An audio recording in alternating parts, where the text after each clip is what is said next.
আসসালামু আলাইকুম এভরিওয়ান, সকলে কেমন আছেন? আশা করি সকলেই ভালো আছেন।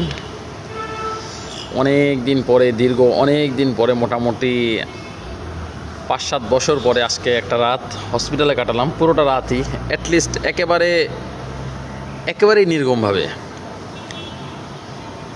কোনো একটা বারের জন্য চোখটা বন্ধ করতে পারিনি, ওইরকম সুযোগ পাইনি। সো অনেক দিন আগে কাটাইছিলাম, সেটা হলো গিয়ে বরিশাল শেরেবাংলানগর হসপিটালে, আর আজকে কাটালাম মোহাম্মদপুর মা ও শিশু হসপিটালে। যাক, আলহামদুলিল্লাহ, আল্লাহ যা করে ভালোর জন্য করে। তবে এটা সবসময় মাথায় রাখতে হবে,